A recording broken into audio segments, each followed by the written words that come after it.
Niekam neįdomu, aš girdėjau, niekam neįdomu, kas tu toks, iš kur. Aš ilgai ir Anai kol paaiškinau, kad Jakštas investment yra bendrai investicijos, pinigų pervedimai, kapitalo pervedimai, įmonių įsteigimai ir taip toliau. O gaudyti tai yra, jau grinai nekilnojamas turtas, nuoma ir taip toliau. Gerai, tai turkai, kipriotai ir dar religiniai, šitas, graikai, turkai, ar nelendami graikų temą? Reikia įlysti, nes žmonėms... Aišku, galim lysti, jo. Važiuojam Važiuojam. Užteks, manau, šitų klausimų. Aš žiūriu į kontekstą, ne statusą. Man tas statusas toks neįdomus dalykas, pasenęs dalykas, man atrodo. Aš žiūriu į produktą, kokį produktą atstovauja žmogus. Man tas svarbiausia yra. Koks jau ten statusas buvo, ar yra, nelabai įdomu. Bet jeigu nori, galim pasisveikinti. Žinai, Pau, ne taip. Visi žino, kad mes, pažįstame.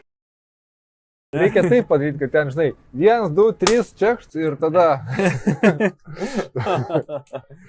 Labas ryti, tai malonus tavim sutikti Šiaurės Kiprė. Iš tikrųjų, tai aš čia jau 5 dieną. O kiek tu laikosi Kiprė? 2 metai už mėnesio bus. Kodėl Šiaurės Kipras? Kaip čia atsidūrėjai?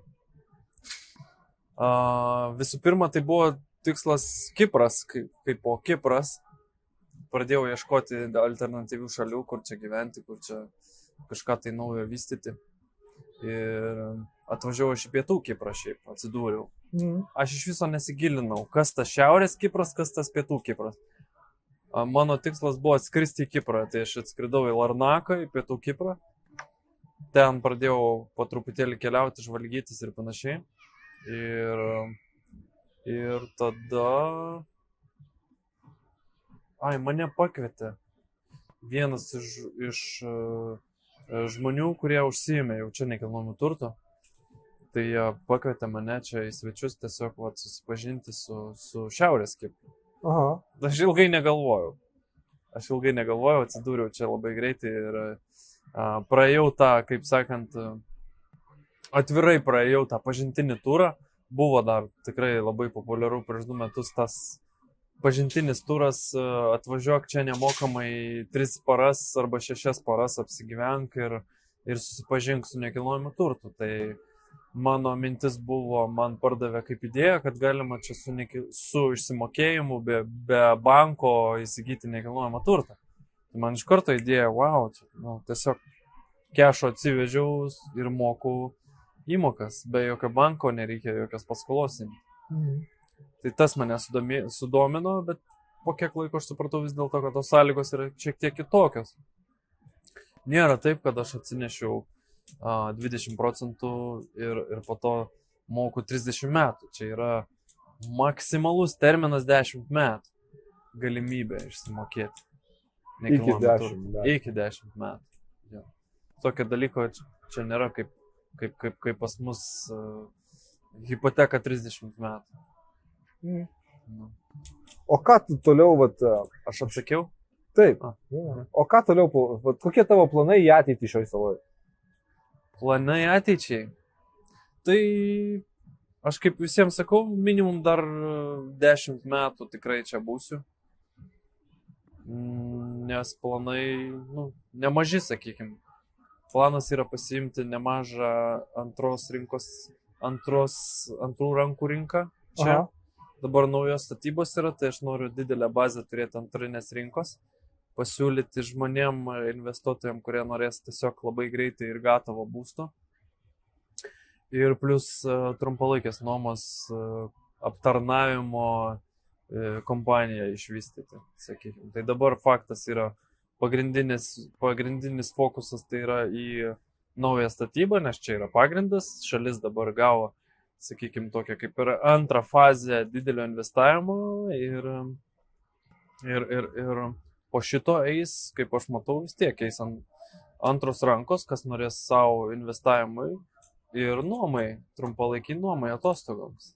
Tai sakykime, planas yra pastatyti autonominę kompaniją, kuri veiks čia ir kurs, sakykime, vertę svečiams ir ateities tiem investuotojai.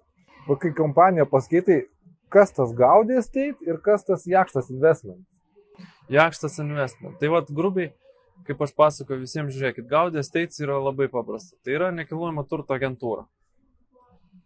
Sertifikuota nekilnojamo turto agentūra, kuri veikia pagal vidaus nekilnojamo turto valdymo, pardavimo standartus. Ir viską darome taip, kaip reikia daryti. Ir plus to pačiu dar ir dalinamės su kitais, kaip reikia tai daryti, sakykime. Viskas, kas susiję pirkimas, pardavimas ir nuoma nekilnojamo turto. Visi procesai ir panašiai. O Jakštas Investment tai yra tas mano, kadangi aš tokia asmenybė, kur aš negaliu apriboti vienoj kažkokioje tai vietoje, uždaryti vienam ofise, man tiesiog labai greitai pritrūks oro, tai aš pasėmiau tą plačią sferą apskritai kaip po investavimo į šalį sferą. Tai Jakštas Investment tai yra bendrai plačių spektrų, 360 laipsnių per visą salą, spektrų apie investicijas, apie įmonių steigimą, apie kapitalo pervedimą į salą, kodėl tai yra vertinga mano akimis, rizikos valdymai ir visa kita.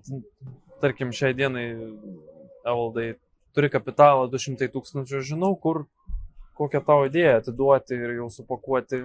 Mes galim per mėnesį laiko ir jau šį šiltą sezoną galim rinkti pajamas. Tiesiog viskas. Atsipirkimas 2 metai investicijos. Tai visą šitą pakuoju ir atiduodu, sakykime, žmonėm, kuriem to reikia. Po to, pavyzdžiui, visiškai dar pati pradžia IT kompanijų perkelimas iš Europos šalių į šitą šalį. Iš Šiaurės Kipro. Į Šiaurės Kiprą, taip. Tai arba bent jau filialo atidarimas, kur galės priimti kažkokius tai svarbius sprendimus, arba padaryti bazinę kompaniją, kuri valdys visus finansinius srautus būtent čia, iš šitos šalies, o produktą, galutinį produktą ir sertifikavimus darys, pavyzdžiui, Europos šalyje.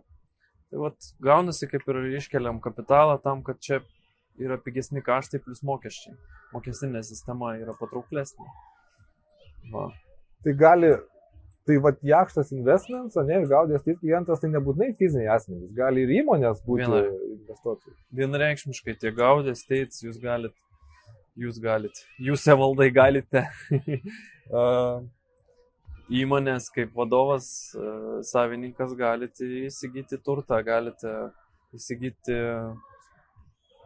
residential būstus ir nuomoti gyvenamą, tai yra investicija skaitoma, ir galima ir komerciją įsigyti.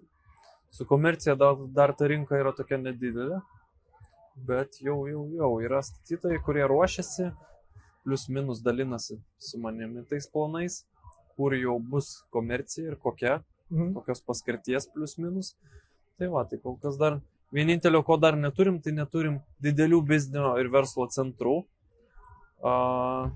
Dėl keleto ten smulkmenų, kurios iš esmės yra jau sprendžiamos, tie klausimai yra sprendžiami. Šalis yra jauna. Čia 13 metais tik atsidarė turistams šita šalis. Va, turizmas, tai tas turizmas, aš kaip matau, čia tiesiog jisai kas metus vis didėjantis. Ja? Ir tai šalies ta pozicija, kad turizmo rinka, paskui kazino irgi auga, čia didėja. Taip, tai gaunasi dabar turizmas ir kazino yra tokie kaip ir tiesioginiai. Šitoj, sakykime, 70% beje turizmas šitoj šalyje. Sekanti dalis, beveik visa likusi dalis, tai yra kazino apyvarta. Bendras vidaus produktas, tai šitos dvi sritis kaip ir palaiko. Tai o kol kas, sakau, tas digital produktas yra jiems dar ne visai suprastas. Tačiau, pavyzdžiui, kripto tema, tai čia yra visiškai fainai reglamentuojama. Kripto čia yra reglamentuojama kaip valiuta, pilnavertė valiuta. Aš pats vaikščiau po rūbų parduotuvės ir ten tiesiog lipdukas ant durų, bitcoinas čia accepted. Taip, tai aš tokį politinę vietą paliesiu.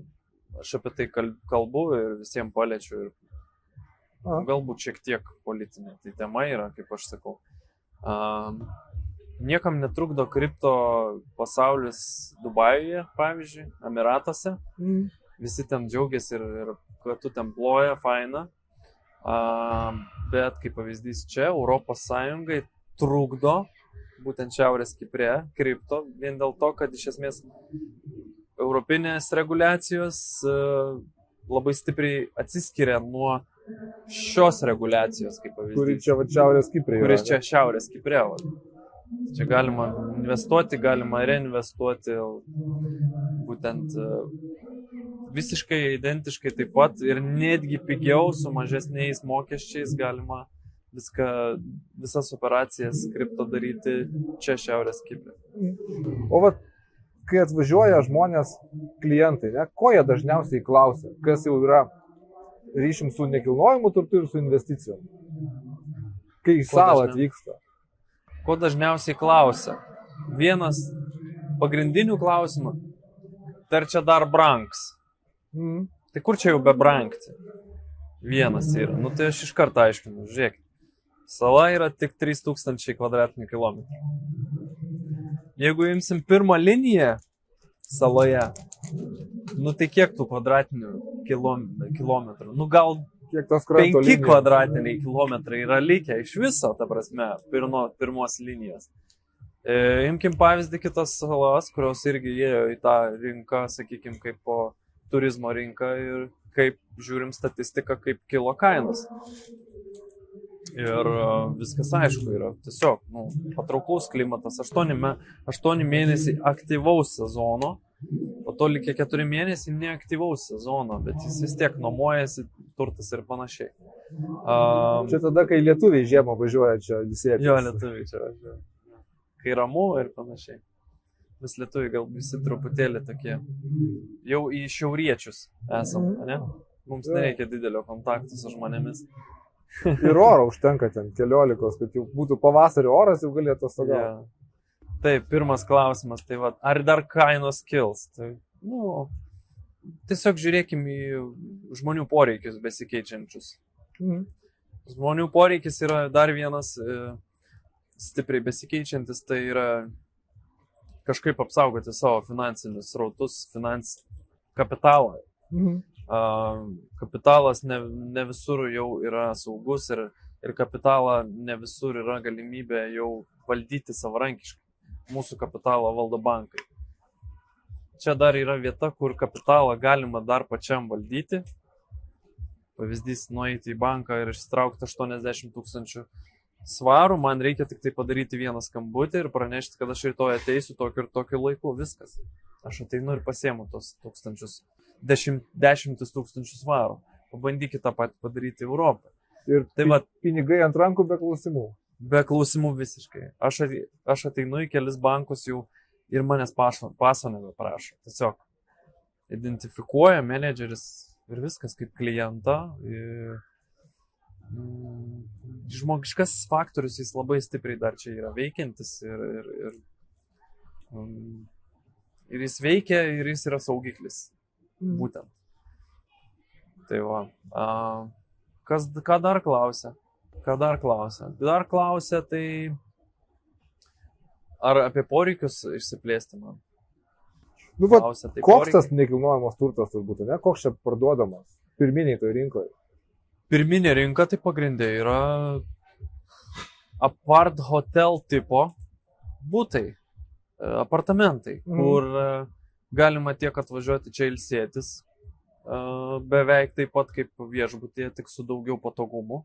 Tai jūs turėsite ten virtuvę, galbūt garažą turėsite pažeminį, parkavimo vietą ir panašiai. Vat kaip ir pagrindinės fokusas. Po to, aišku, yra atostogų namai, atskiros jau vilos, kur yra ramybė, kur nėra ten didelių kažkokių tai didelės infrastruktūros, sporto salių, ten nuomos administravimo ir panašiai, bet tiesiog tikslas, prioritetas yra patogiai, plačiai ir ramiai atostogauti. Tai vat, sakykime, toksai. Bet nežinau, pas mane labiausiai tai yra klientai, sakykime, tie, kurie nori čia pasidėti savo kapitalą ir mes ieškom likvidžių būstų, kaip pavyzdys aš skaitau residential, tai yra su pilna infrastruktūra, su nuomos administravimu ir panašiai, jie bus likvidesni, tiesiog mums bus daug patogiau parduoti. Tai va, žmonės, kuriem yra svarbu ateityje, kuo greičiau išsitraukti savo finansinę, sakykime, pagalbę, kaip čia, kapitalą. Tai jie žiūri tą, ką mes lengviau parduosim. Aš sakau, va, žiūrėkit, tą mes lengviau parduosim ir tą lengviau parduosim. Galbūt šiai dienai mums yra aktualu faina vila, 2 aukštų su vaizdu į jūrą, bet kai mums ją reikės parduoti, konkurencingumas yra nemažas šiuo klausimu, tai jau yra apie pelną, aš nieko nežadu, tiesiog sakau, kad žiūrėkit, gali būti, kad už savikainą mes parduosim, bet pelno mes neištrauksim tiesiog. O jeigu ten koks... Arba gali labai ilgai užtrukti tas. Tai va. O jeigu koks apartmentas šalia kazino, kur pastovus nuomotojų srautas, tai... Va, momentas. Mes apie tai jau kalbėjom, pabrėšiu. Faktas, jeigu jau, kaip pavyzdys, pozicija yra, kad aš nusipirkau ir noriu išnuomoti, noriu gauti pajamas, tai tada žiūrim, kas aplinkui, kažkokie vienetai. Pavyzdys, visada kalbu. Žiūrim kažkokį kompleksą, galbūt jis nėra didelis, bet jis turės tą, sakykime, jis bus autonominis, nereikės jo rūpintis. Ir žiūrim šalia, kokie yra srautai turistų. Tai vienas iš momentų, ką ir pats paminėjai, yra kazino. Kazino klientas važiuoja čia 12 mėnesių per metus. Jiem nesvarbu, koks yra klimatas, kaip pavyzdys. Tai mes dengiame tą, sakykime, 4 mėnesius neaktyvaus sezono, dengiame su kazino svečiais. Yra čia toks momentas, kad į kazino negali tiesiog ateiti, atvažiuoti 2 musulmonai ir gyventi kazino. Pavyzdžiui, mes musulmonai, mes viename kambaryje viešbučio negalim gyventi. Tokie yra tokios reguliacijos, tokie standartai yra. Ir jie ką daro, tai nuomojasi apartamentus tiesiog. Būna 2, 3, 4 vyrai atvažiuoja čia žaisti į čempionatus kazino ir apsigyvena jie geriau čiučiut toliau nuo kazino, bet jie gyvena laisvai ir turi daugiau erdvės ir panašiai. Ir plus ramybė, mažiau akių ir panašiai. O klausyk, tarkim, ar investicijai, ar nuomai, ar dažniausiai perka savo žmonės? Iš tavo patirties per tuos porą metų, kol tu čia esi? Tai va tas... Ar čia iš šalies priklauso? Investicijai, nuomai, čia reikia segmentuoti. Gaunasi kaip ir segmentuoju, aš tada aiškinuosi tos poreikius žmogaus. Investicijai. Suvokimas investicija irgi pas visus skirtingas.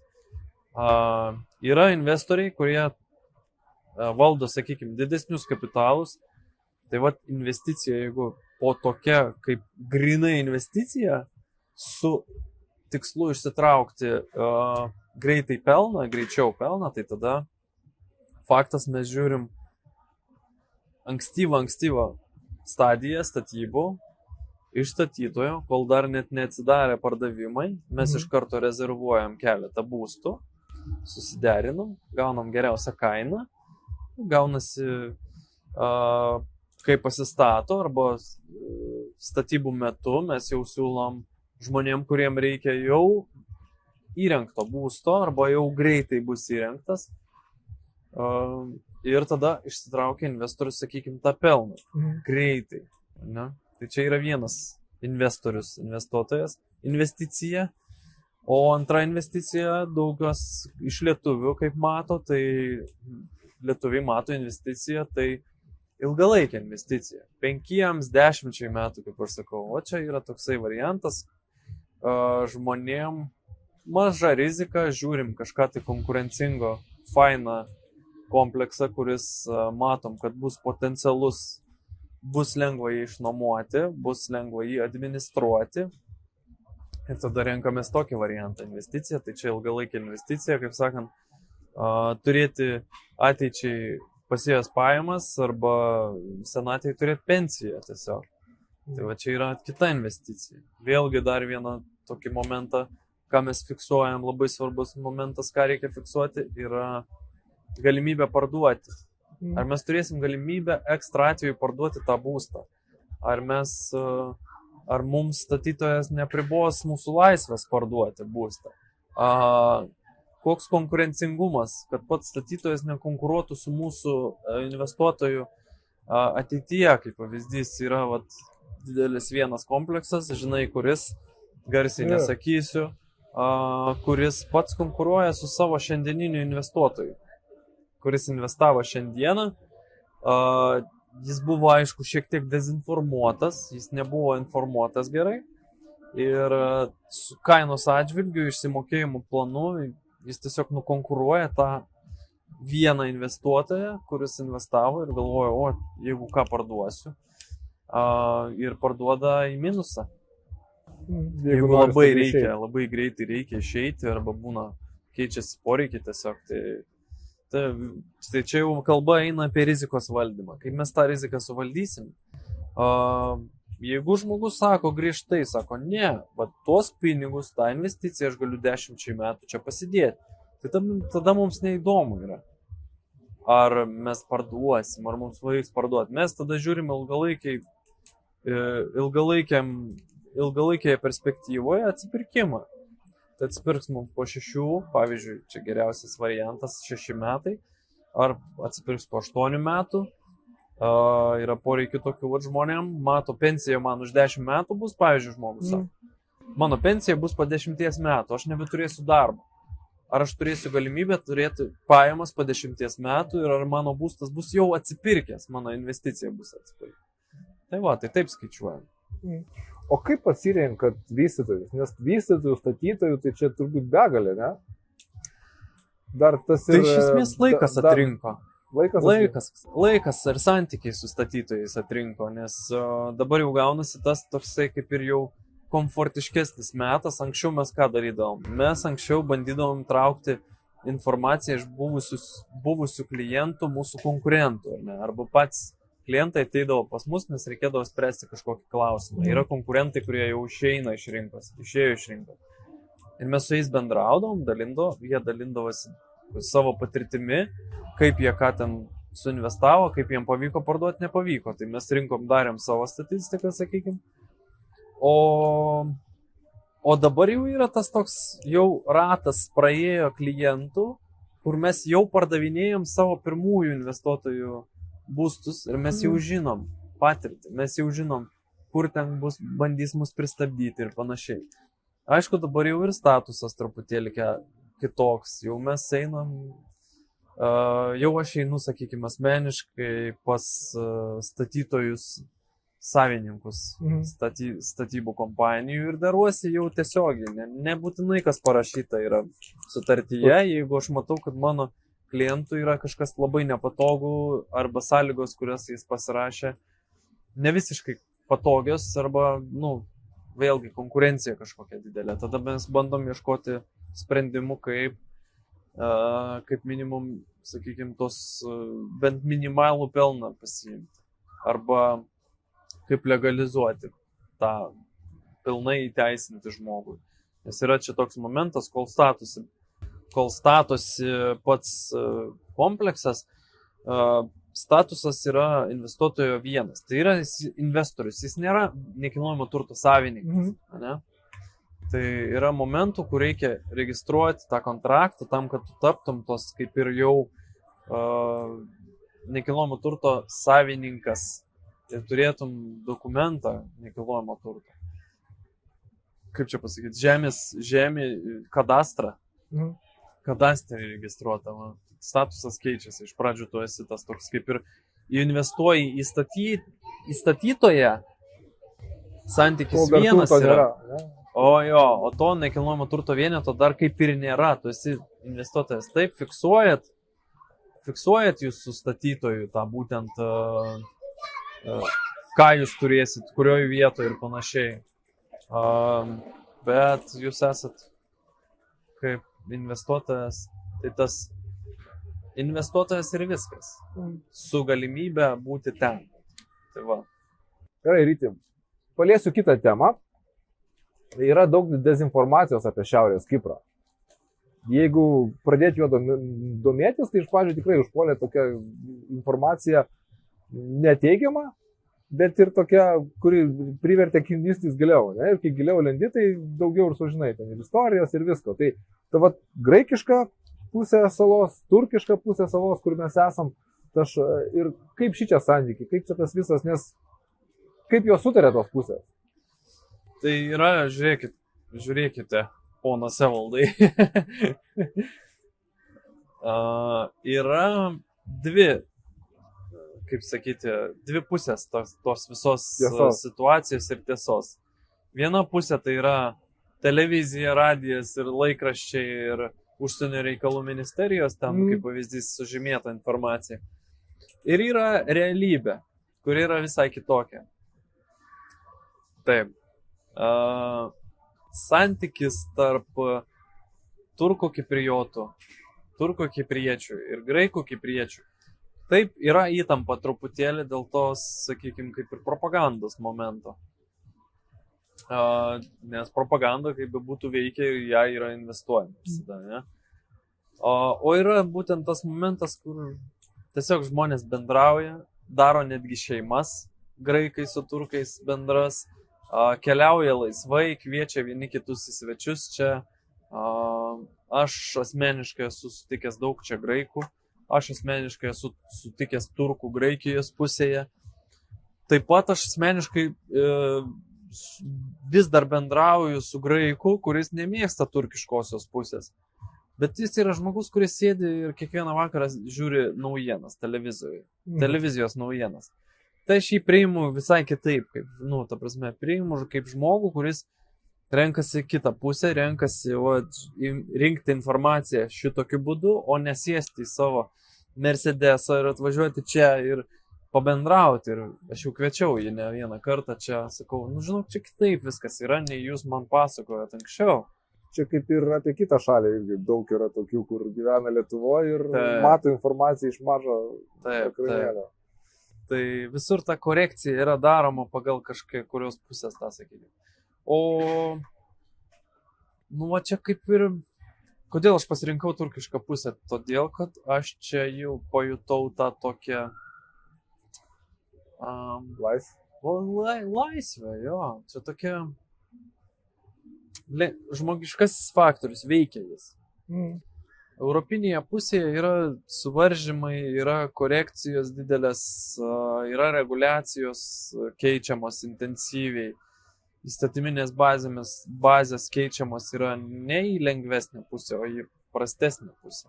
Šitoje pusėje yra reguliacijos daromos įstatyminės bazės, bet tik dėl to, kad apsaugoti vietinius. Pavyzdžiui, kipriečius turkus, kad apsaugoti, kad jų interesą. Kad nebūtų taip, kad mes, užsieniečiai, atvažiavę čia, užvaldytume rinką. Nes mes esam greitesni, mes esam tikslesni. Ką man vienas bičiulis sakė, Ryti, tu sako, čia ne dėl to tau gerai sekasi, kad tu čia jau wow, kažkoks, tu čia labai mandras. Tu tiesiog esi tikslesnis už vietinius, sako. Tikslumo kažkur įvedi, sako, ir viskas.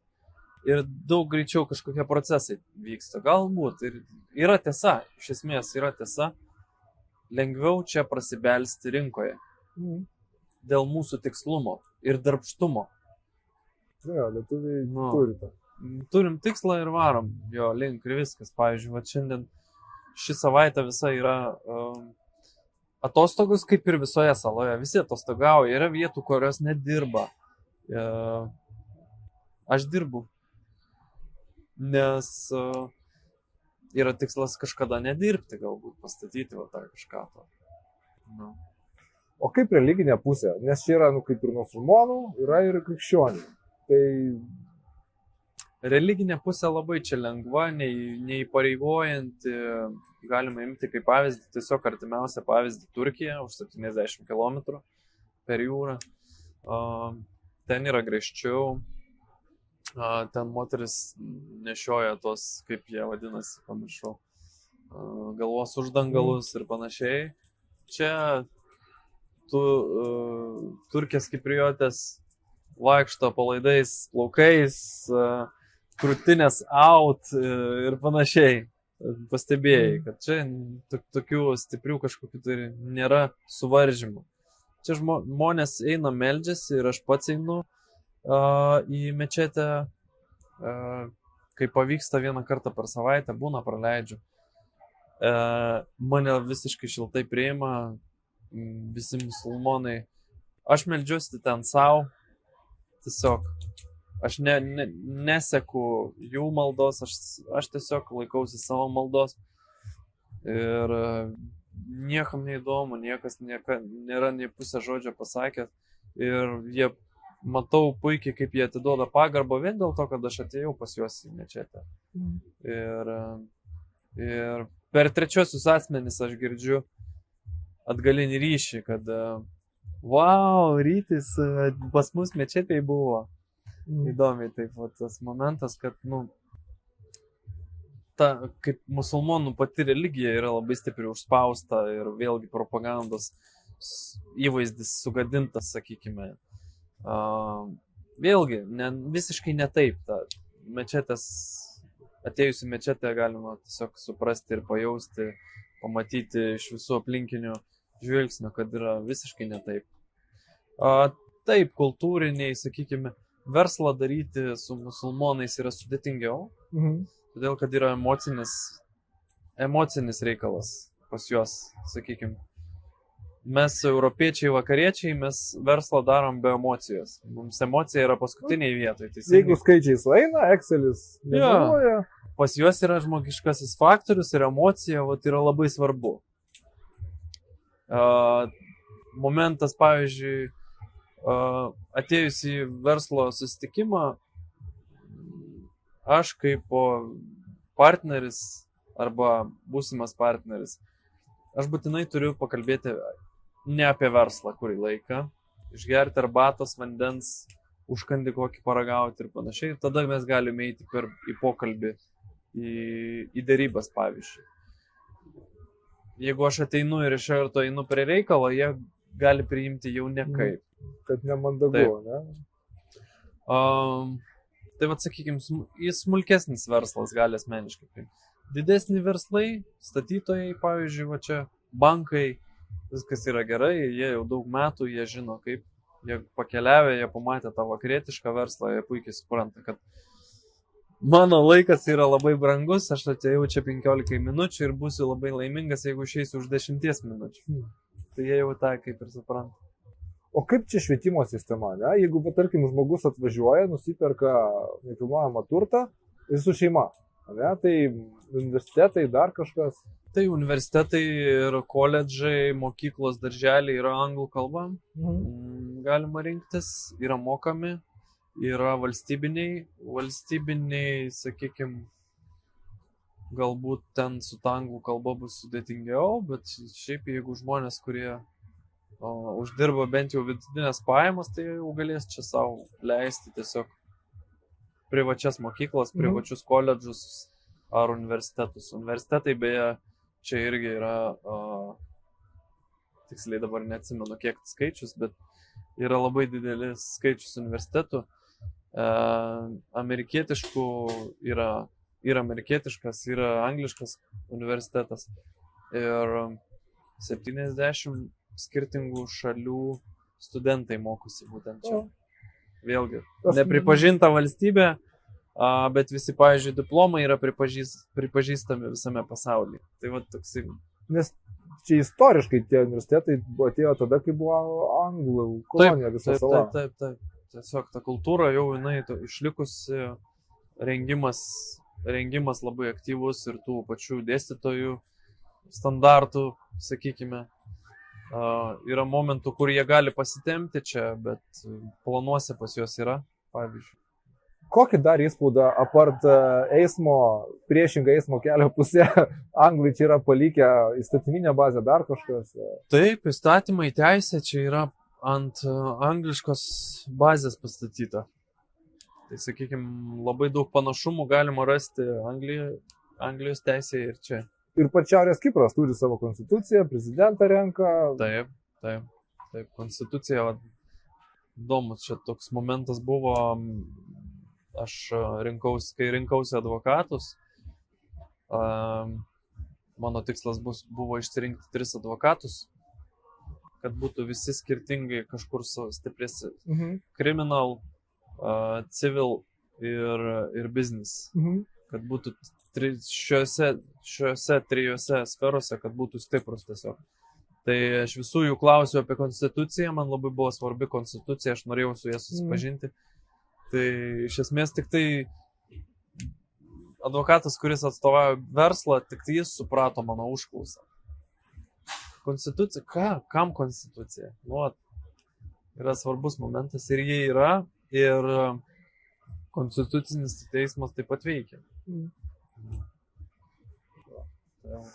Ar norėtum kažką dar pasakyti, ko aš tavęs nepaklausiau, mūsų žiūrovams ir tie, kas gali būti ir turistai čia, ir investuotojai į Kiprą, į Šiaurės Kiprą? Aš tiesiog raginčiau galbūt mažiau klausytis, ką vieną Bobą sakė. Labai svarbu. Ir daryti savo researchą, ieškoti informacijos alternatyviuose šaltiniuose, ne Europos šaltiniuose, yra viena. Rinkti informaciją ne iš pietų Kipro pusės. Pats geriausias būdas tai rinkti informaciją čia atvažiavus. Pasimkite atostogas, atskriskite čia ir rinkite savo informaciją. Kaip atrodo ta kliento kelionė? Jisai atskrido ir kol išskrido, ką tu su juo čia darai? Arba kokias paslaugas tu klientui, kaip tu dirbi su klientu, kuris čia ateina? Tai yra du modeliai šiai dienai. Vienas modelis tai yra invest turas, aš vadinu.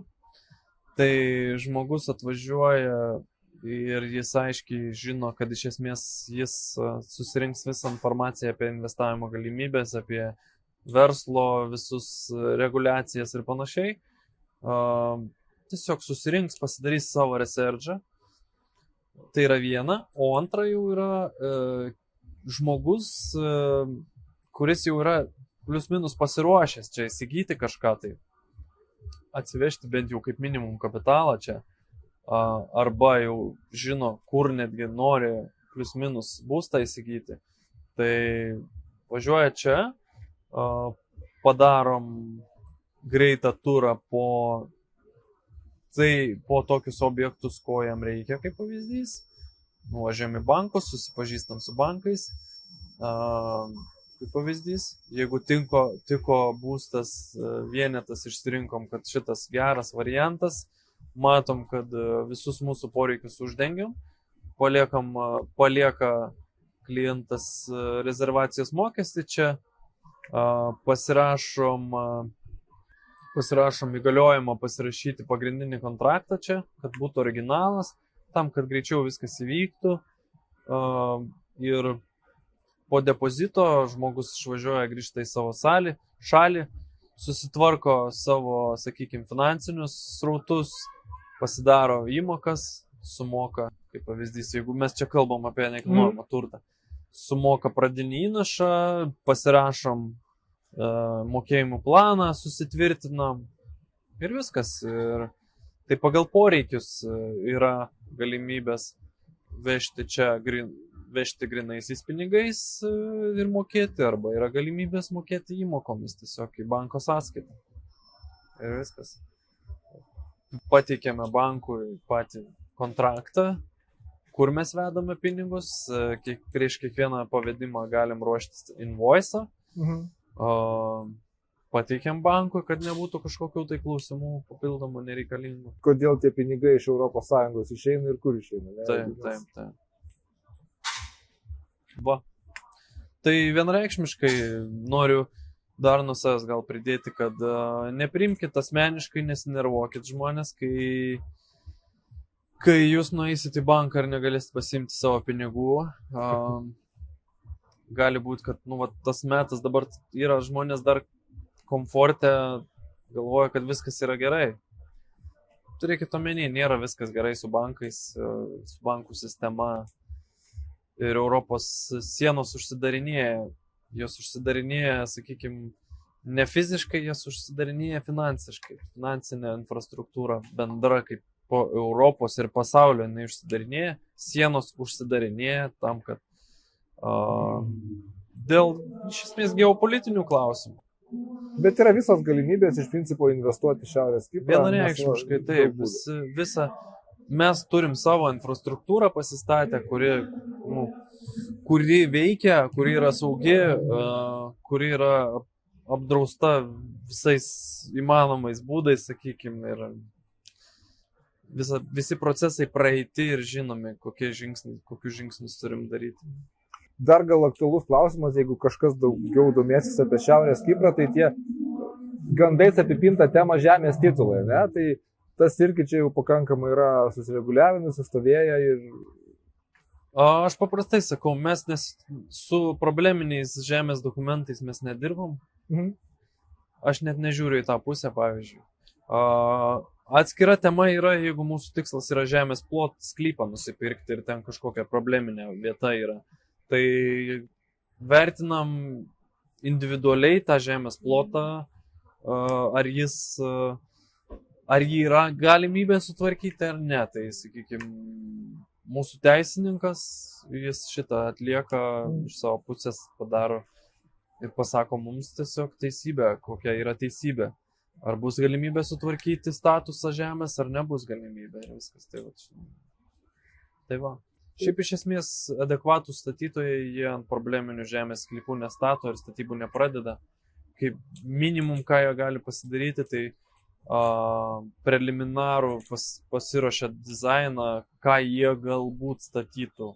Tiesiog literaliai, ką jie galbūt čia statytų ir koks potencialas yra tam, kad pasižiūrėti Excelį ir pasimatuoti, ar čia reikia investuoti į šitą dalį ar ne.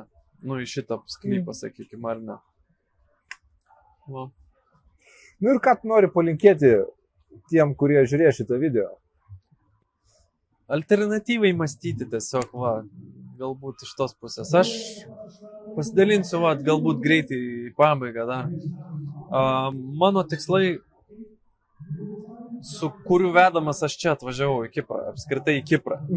Tai mano 3 poreikiai buvo pagrindiniai. Pirmas poreikis tai buvo klimatas. Klimatas patrauklesnis nei Lietuvoje, kad būtų šilčiau. Antras tai natūralūs,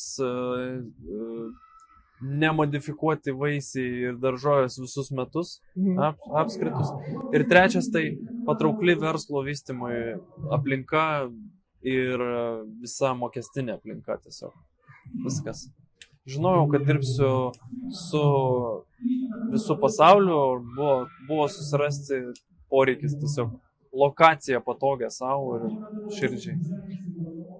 Ir būtent tas alternatyvus mąstymas, nebijojimas eiti į tą šiokią tokią riziką plius minus, nežinojimą į nežinę, atvedė mane iki čia ir aš esu, sakykime, laimingas savo rezultatais.